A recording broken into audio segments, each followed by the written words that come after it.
Hello students, welcome to genuine mathematician channel. अभी हम लोग जेई मेन और एडवांस के लिए स्ट्रेट लाइन की जो थ्योरी है उसको कंप्लीट कर रहे हैं, जिसका ये लास्ट पार्ट है। इसके जितने सारे प्रीवियस पार्ट है वो आपको इस प्लेलिस्ट में मिल जाएगा, जिसका लिंक नीचे डिस्क्रिप्शन बॉक्स में दिया हुआ है। देखना, आप लिखा हुआ है coordinate geometry for JEE Main and advance. उस प्लेलिस्ट को आप क्लिक कर लेना, उसमें सब वीडियो आपको एक साथ मिल जाएगा। ठीक है, तो चलिए शुरू करते हैं। आज का पहला टॉपिक है कॉन्करेंसी ऑफ थ्री लाइंस। मतलब ऐसा, अगर तीनों लाइन दिया हुआ है a1x plus b1y plus c1 equal to 0, a2x plus b2y plus c2 equal to 0, a3x plus b3y plus c3 equal to 0, ये तीनों लाइन ऐसा है समझ। तो इसको कॉन्करेंट कब बोलेंगे, मतलब एक ही पॉइंट से पास करेगा। ठीक है, तो ऐसा मैं यहाँ पे भी लिख देता हूँ। तो ये तीनों लाइन है। ठीक है, तो ये तीनों लाइन एक ही पॉइंट पे, अगर ये पी पॉइंट है, पी पॉइंट पे कब पास करेगा बताइए। दोनों लाइन का जो पॉइंट ऑफ इंटरसेक्शन होगा वो थर्ड लाइन का जो इक्वेशन है उसको सेटिस्फाई करेगा, है ना। मतलब मैं इन दोनों इक्वेशन को अगर सॉल्व कर लूँ तो जो पॉइंट ऑफ इंटरसेक्शन मिलेगा उसको इस इक्वेशन में पुट कर देंगे। ठीक है, ये तो आप देखिए, कोई भी तीनों लाइन दिया रहे तो ये आप ऐसे भी चेक कर सकते हो कि पहले इन दोनों लाइन को सॉल्व करो, एक्स वाई अगर 1,2 मिला, फिर उसको आप यहाँ पे पुट करो, पर उसमें टाइम ज़्यादा लग जाता है। ठीक है, हम लोग एक बार जनरल वे पे एक फार्मूला डिराइव कर लेते हैं, तो नेक्स्ट टाइम पे उस फार्मूला पे पुट कर देंगे, है ना, उसमें टाइम कम लगेगा। तो चलिए पहले दोनों इक्वेशन को सॉल्व कर लेते हैं। तो मैं यहाँ पे नाम दे दिया। इन दोनों इक्वेशन को पहले हमें सॉल्व करना है। तो आपको पता है सॉल्व कैसे करते हैं, साइमल्टेनियस लीनियर इक्वेशन है ना, किसी एक को सेम कर देंगे। तो 1 को a2 से मल्टीप्लाई करते हैं और फिर माइनस कर देंगे 2 को a1 से मल्टीप्लाई करके। ठीक है, तो क्या होगा, तो x कट जाएगा। ठीक है, तो क्या आएगा मैं लिख देता हूँ यहाँ पे, a1 a2x plus b1 a2y plus c1 a2 equal to 0। नीचे माइनस करेंगे तो ये आएगा a1 a2x प्लस a1 से मल्टीप्लाई कर रहे हैं a1 b2y plus a1 c2। अब देखिए, आप माइनस करोगे तो ये कट जाएगा, तो y क्या मिलेगा, b1 a2 minus a1 b2, और ये plus c1 a2 minus a1 c2, है ना। तो इसको इस तरफ ले जाते हैं पहले, तो क्या होगा y into b1 a2 minus a1 b2, जो माइनस होगा वो प्लस हो जाएगा और जो प्लस है वो माइनस हो जाएगा, है ना। तो y क्या आएगा, a1 c2 minus c1 a2 by b1 a2 minus a1 b2। ठीक है, तो अभी x निकालेंगे। तो ऐसा ही अगर आप यहाँ पे 2 को, अच्छा मैं यहाँ पे लिख देता हूँ, 1 को आप क्या करोगे, b2 से मल्टीप्लाई करो, माइनस 2 को अगर आप b1 से मल्टीप्लाई करो, फिर वही अगर सेम करते रहो तो x मिल जाएगा, क्योंकि y कट जाएगा। तो x क्या आ रहा है मैं अभी लिख दे रहा हूँ। ठीक है, तो x मिल गया हमें ये। ठीक है, मैंने कर दिया वही जो करना है। ठीक है, तो अभी मैं पॉइंट ऑफ इंटरसेक्शन लिख रहा हूँ। ठीक है, तो पॉइंट ऑफ इंटरसेक्शन मतलब दोनों लाइन का point of intersection of 1 and 2 क्या आएगा, x, y, है ना। अब इसको देखिए अल्फ़ाबेटिकली लिख रहा हूँ, तो ये आएगा b1 c2 minus b2 c1, और ये तो अल्फ़ाबेटिकली अरेंज है ही। ठीक है, कॉमा y को भी अल्फ़ाबेटिकली अरेंज करूँगा, तो a1 c2 minus a2 c1 by क्या होगा, b1 a2 है, मतलब a2 b1 minus a1 b2। ठीक है, तो ये मिल गया हमें पॉइंट ऑफ इंटरसेक्शन। अब इसको 3 पे पुट कर देंगे, है ना, तभी, क्योंकि तीनों लाइन कॉन्करेंट है, तो ये जो पॉइंट ऑफ इंटरसेक्शन मिला उसको इस लाइन के इक्वेशन को सेटिस्फाई करना ही होगा ना, नहीं तो नहीं होगा, है ना। तो अभी वो पॉइंट ऑफ इंटरसेक्शन 3 पे पुट कर देते हैं। तो नंबर 3 यहाँ पे मैंने और एक बार लिख दिया ताकि आपको समझ में। अब x के जगह ये पुट करेंगे, y की जगह ये पुट कर देंगे। ठीक है, तो मैंने x और y का वैल्यू पुट कर दिया। ठीक है, तो अब देखिए नीचे जो डिनोमिनेटर है ये सेम ही है, बस एक दूसरे का नेगेटिव है ना। तो अगर एलसीएम करेंगे तो मैं ले रहा हूँ ये a1b2 माइनस a2b1, ठीक है। तो ये आएगा a3 into b1c2 minus b2c1, और ये देख रहे हो ना आप, ये इसका नेगेटिव है तो मैं एक माइनस ले रहा हूँ, तब तो ऊपर जो रहेगा वही होगा ना। और प्लस c3 इंटू क्या होगा a1b2 minus a2b1 equal to 0, ठीक है। तो अब देखिए ये तो इसके साथ मल्टीप्लाई होकर 0 हो जाएगा, मतलब न्यूमरेटर 0 है, ठीक है। माइनस b3 इंटू a1c2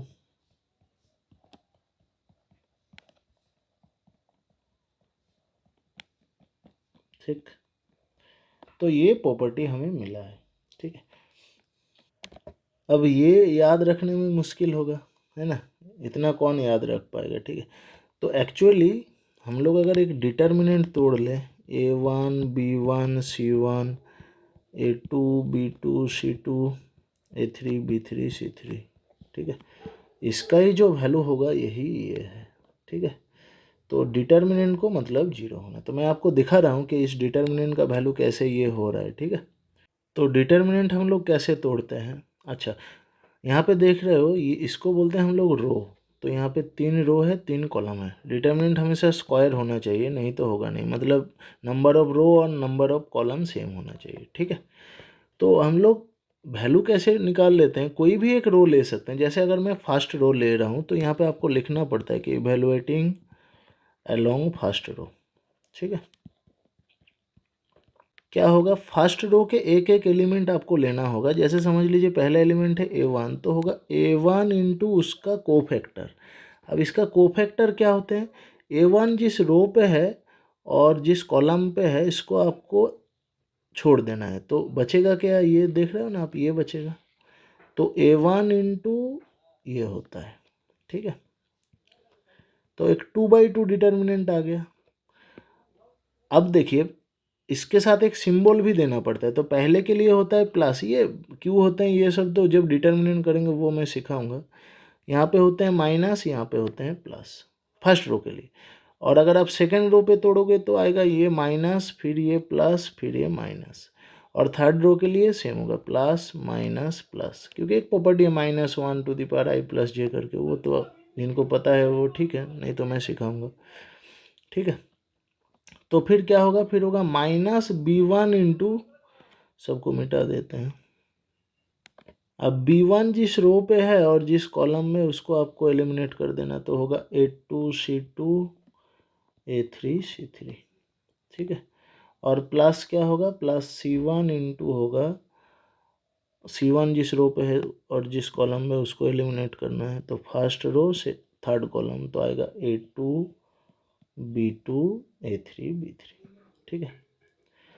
अब देख रहे हो इसको तोड़ेंगे तो डिटर्मिनेंट आ जाएगा, पर क्या है हमें जो प्रूव करना है वो हुबहू तभी आएगा अगर हम लोग थर्ड रो को लेके तोड़े, ठीक है। तो मैं अभी ये तो मैंने लिख दिया आपको सिखाने के लिए, क्योंकि जनरली हम लोग फर्स्ट रो से ही तोड़ते हैं, वो पहले मिलता है। एक्चुअली जिसमें जीरो रहता है वो करते हैं, ठीक है, क्योंकि जीरो जैसे देखिए अगर c1 0 हो गया तो इसको तोड़ना नहीं पड़ेगा, है ना।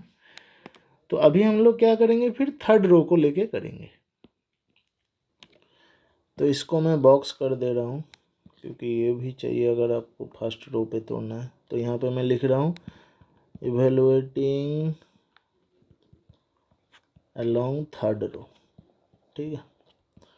तो थर्ड रो से अगर आप इवेलुएट करोगे तो क्या आएगा, पहले a3 इंटू करना होगा। तो a3 जिस रो पे है जिस कॉलम में है उसको आपको छोड़ देना है, तो होगा a3 इंटू ये आएगा ना b1c2 b1c1 b2c2, ठीक है। फिर बीच में माइनस होता है, -b3 इंटू क्या होगा, b3 जिस रो पे है और जिस कॉलम में है, तो इन दोनों को आपको छोड़ देना, तो आएगा a1c1, देख रहे हो ना, ये बचेगा और ये बचेगा, तो a1c1 a2c2। और फिर c3 इंटू करना है आपको जिस कॉलम और जिस रो पे है C3 उसको छोड़ देना है, तो ये छोड़ देंगे, ये छोड़ देंगे, तो ये बचेगा A1 B1 A2 B2, ठीक है। और देखिए इसको ही जीरो होना है, ये डिटर्मिनेंट, तो दिस इक्वल टू जीरो। तो अब देखिए 2/2 डिटर्मिनेंट हम लोग कैसे तोड़ते हैं, दिस इंटू दिस, इसको बोलते हैं मेन डायगोनल, ठीक है, डायगोनल ये। तो B1 C2 minus B2 C1 है ना, माइनस B3 इंटू क्या होगा A1 C2 minus A2 C1, और प्लस C3 इंटू क्या होगा A1 B2 minus A2 B1 equal to zero. अब देखोगे यही जो पहले लिखा हुआ है, आप अगर देखोगे B1 C2 minus B2 C1 है, B1 C2 minus B2 C1 A3 के साथ, minus B3 into A1 C2 minus A2 C1 A1 C2 minus A2 C1, यहाँ पे लिखा हुआ A1 B2 minus A2 B1, यहाँ पे भी है A1 B2 माइनस A1, ठीक है। तो एक्चुअली हमें करना क्या होगा, अभी मैं समराइज करके बोलूँगा। तो यहाँ पे मैं लिख देता हूँ, तो तीनों लाइन तभी कॉन्करेंट होंगे जहाँ जहाँ पे ये ऐसा दिख रहे थे ना, अब A1 B1 C1 A2 B2 C2 और A3 B3 C3 ज़ीरो होगा, है ना, मतलब इनके सब कोएफिशिएंट लेना है। अब माइनस रहा तो माइनस लेंगे, जैसे यहाँ पर अगर -1 हुआ तो C1 की जगह -1 ले लेंगे, ठीक है। तो और डिटर्मिनेंट तोड़ना तो आपको सिखा दिया, बस फर्स्ट रो से ही तोड़ लेंगे, ठीक है। मैं क्वेश्चन करा रहा हूँ आपको, तो वही बात है, तीनों लाइन तभी कॉन्करेंट होगा जब इनके कोएफिशिएंट का डिटर्मिनेंट वैल्यू जीरो देगा, ठीक है। चलिए अभी इसको अप्लाई करके सम करते हैं। तो क्वेश्चन है find the value of lambda if the lines, तीनों लाइन के इक्वेशन दिया हुआ है, एक में लेमडा है, आर कॉन्करेंट। तो कैसे करेंगे, वही वो डिटर्मिनेंट इक्वल टू जीरो कर देंगे। अब देखिए डिटर्मिनेंट करने के लिए सबको एक तरफ ले आना है, मतलब इसको ऐसा लिखना होगा 4x minus 3y minus 13 equal to zero, बाकी सब तो एक तरफ ही है, तो होगा 4 माइनस 3 माइनस 13, ये क्या होगा 8 माइनस 11 माइनस 33, और ये होगा 2 माइनस 3 लैम्डा, ठीक है, दिस इक्वल टू जीरो। अब इसको इवेलुएट करके जो लैम्डा का वैल्यू आएगा वही होगा। अब देखिए ये क्वेश्चन आप डिटर्मिनेंट ना करके भी कर सकते हो, जो मैंने पहले बताया था कि इन दोनों इक्वेशन को, पहला दो इक्वेशन आप सॉल्व कर लो, XY मिल जाएगा, उसको यहाँ पे पुट कर दो, लैम्डा का वैल्यू मिल जाएगा, ठीक है। पर ये हमें सीखना है क्योंकि कुछ कुछ क्वेश्चन है जहाँ पे ये डिटर्मिनेंट प्रॉपर्टी हमें यूज़ करना ही होगा, ठीक है।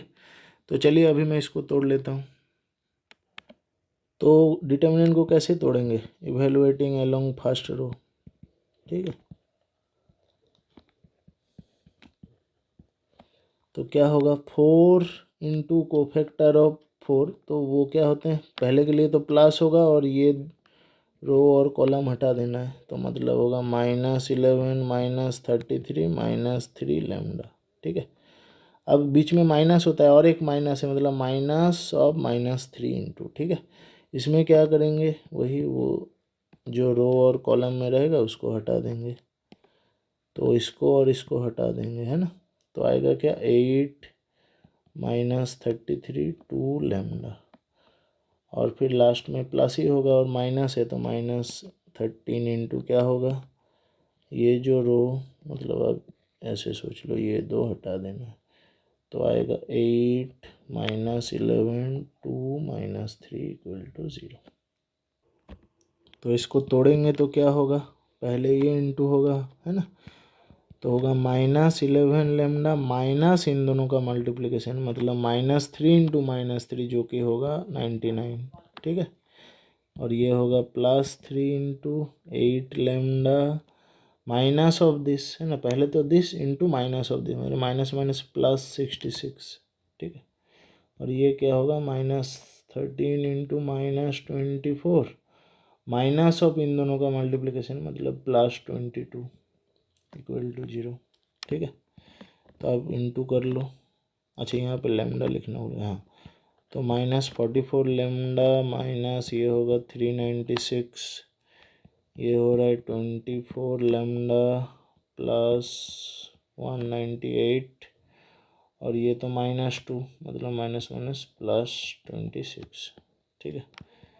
तो ये आ गया, इन दोनों को मैं कर रहा हूँ, तो आएगा -20 लैम्डा माइनस 396, और यहाँ पे क्या है यहाँ पे है, इसको ऐड करोगे तो अब मिलेगा 224, ठीक है। तो 20 लेमडा क्या होगा, माइनस 172 माइनस आएगा, देख रहे हो ना। तो फिर लेमडा का वैल्यू आएगा -172/20, तो ये 4 से कटेगा, मतलब -4। अब देखिए ये क्वेश्चन ये फ्रैक्शन में क्यों आ गया, क्योंकि जब क्वेश्चन में लिख रहा तो ये 3x माइनस 4y की जगह मैंने 4x माइनस 3y लिख दिया। उसमें क्या होता है, जो क्वेश्चन है उसका आंसर वही आएगा, ठीक है।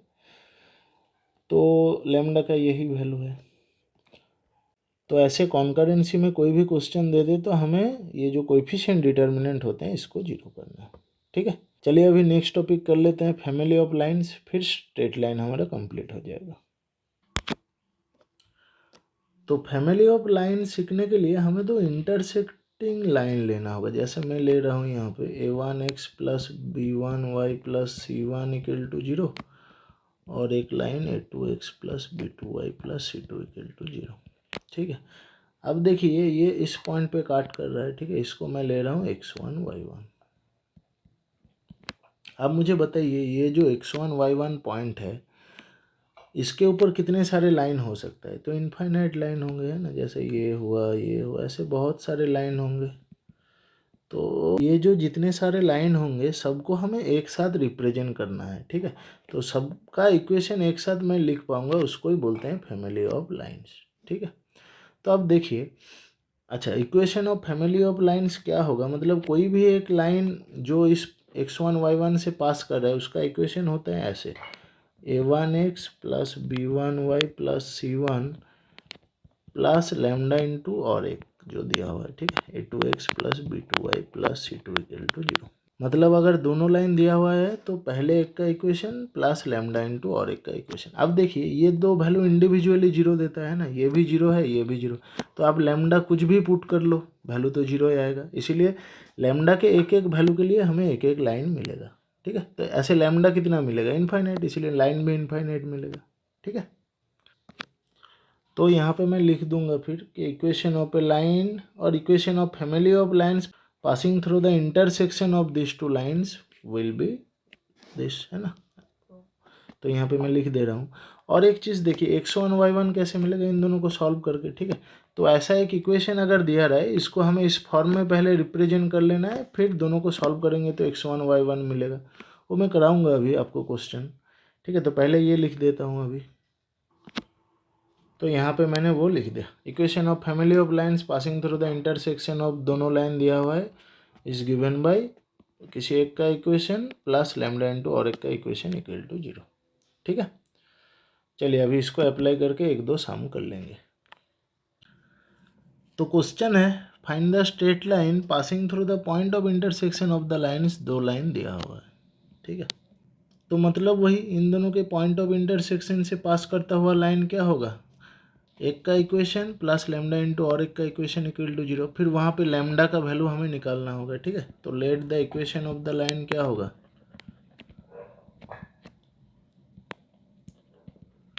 2x plus 3y plus 5 plus lambda into और एक का इक्वेशन मतलब 5x minus 2y minus 16 equal to 0, ठीक है।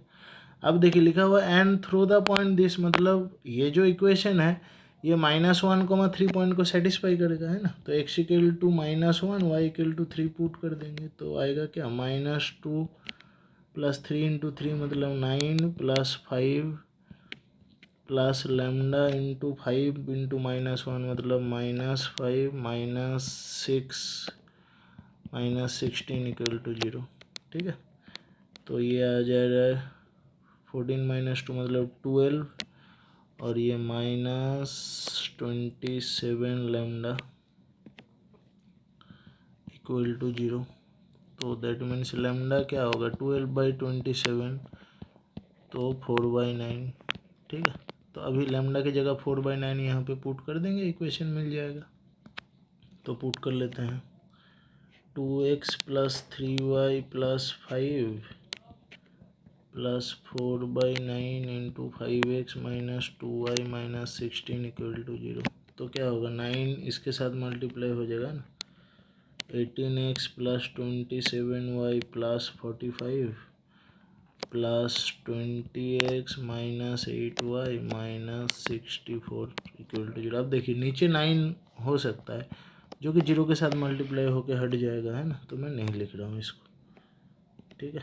तो ये 18 है, तो क्या होगा 18 मतलब 38x और फिर ये 19y 27 से 8 जाएगा, है ना, और ये देख रहे हो आप प्लस 45 माइनस 65 मतलब माइनस 19, तो 19 से कट जाएगा, इसको ऐसे लिख दिया, ठीक है। यही इक्वेशन होगा। चलिए और एक क्वेश्चन कर लेते हैं। तो क्वेश्चन है so that the straight lines x equal to a plus two b plus x into a plus two b plus y into a plus three b equal to a plus b. अब देखिए यहाँ पे लिखा हुआ है straight lines, पर line तो एक ही दिया हुआ है, पर क्या लिखा हुआ है for different values of A comma B, जहाँ पे A comma B not equal to 0, मतलब ए और बी का वैल्यू 0 छोड़ के बाकी जो रियल नंबर है उन सब के लिए तो अलग अलग लाइन मिलेंगे ना। तो बोल रहे जितने सारे लाइन मिलेंगे सब एक ही फिक्स्ड पॉइंट से जाएगा। मतलब जैसे A equal to 1 B equal to 0 ले लिया तो उसके हिसाब से एक लाइन मिलेगा। अब A equal to 1 B equal to 1 ले लिया और एक लाइन मिलेगा। अब A equal to 2 B equal to 0 ले लिया तो और एक लाइन मिलेगा। ऐसे तो इनफाइनाइट लाइन मिलेंगे। बोल रहा है ये सब एक ही फिक्स्ड पॉइंट से पास करेगा, ठीक है। तो इसको प्रूव कैसे कर पाएंगे? तो वही बात है, अगर इक्वेशन को मैं इस फॉर्म में लिख पाऊँ कि कोई एक लाइन का इक्वेशन प्लस लैम्डा इंटू और एक लाइन का इक्वेशन इक्वल टू 0, तो ये फिक्स्ड पॉइंट से पास करेगा। उसका कोऑर्डिनेट क्या होगा? इन दोनों का सॉल्यूशन, है ना। जैसे समझ लीजिए मैं इसको इस फॉर्म में अगर लिख पाया, ठीक है, तो फिर पासिंग थ्रू फिक्स्ड पॉइंट हो जाएगा। और क्या होगा वो फिक्स्ड पॉइंट? ये दो लाइन को अगर सॉल्व कर लेंगे जो मिलेगा वही होगा, ठीक है। तो अभी इसको इस फॉर्म में रिप्रेजेंट करना है, तो चलिए अभी करते हैं। तो दिया हुआ है x into a plus two b plus y into a plus three b equal to a plus b, ठीक है। तो अभी देखिए इसको तोड़ लेते हैं, ठीक है। तो आएगा ऐसा 2bx ए वाई 3by, और इसको भी इस तरफ ले आते हैं तो ऐसा आएगा, ठीक है। अब मैं क्या करूँगा, ए रिलेटेड टर्म को एक तरफ लिख लेता हूँ, ठीक है। तो ये आएगा ए एक्स प्लस ए वाई माइनस ए, मैं ब्रैकेट ले लेता हूँ, प्लस बी रिलेटेड टर्म को एक तरफ लिख रहा हूँ, तो आएगा 2bx plus 3by minus b equal to 0। तो यहाँ से ए कॉमन ले लेंगे और यहाँ से बी कॉमन ले लेंगे। अब देखिए यहाँ पे लिखा हुआ है a b not equal to 0, ठीक है। तो मतलब ए से डिवाइड कर देंगे तो ये ऐसा आएगा,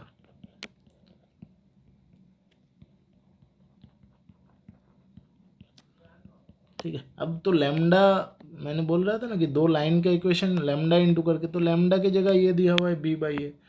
तो ये जो लाइन होंगे ये मैं बोल सकता हूँ ये एक फिक्स्ड पॉइंट से जाएगा। क्या फिक्स्ड पॉइंट होगा? इन दोनों का point of intersection, point of intersection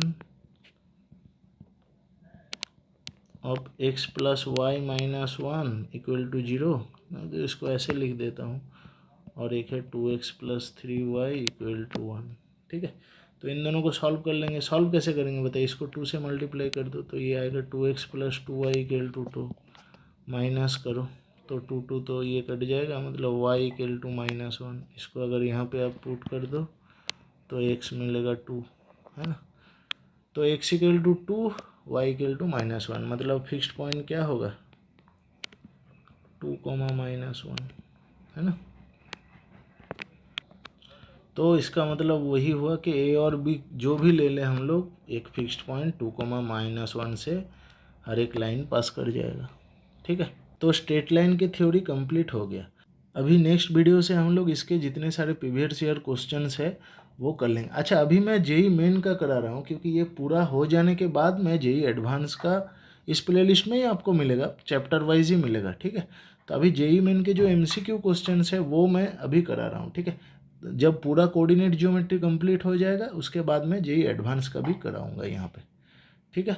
तो इस वीडियो को यहाँ पे ख़त्म करते हैं। वीडियो अच्छा लगे तो लाइक कर देना, चैनल को सब्सक्राइब कर देना, और ये पूरा क्लास वर्क आपको डिस्क्रिप्शन बॉक्स में PDF फॉर्म में मिल जाएगा, उसको डाउनलोड कर लेना। बाय।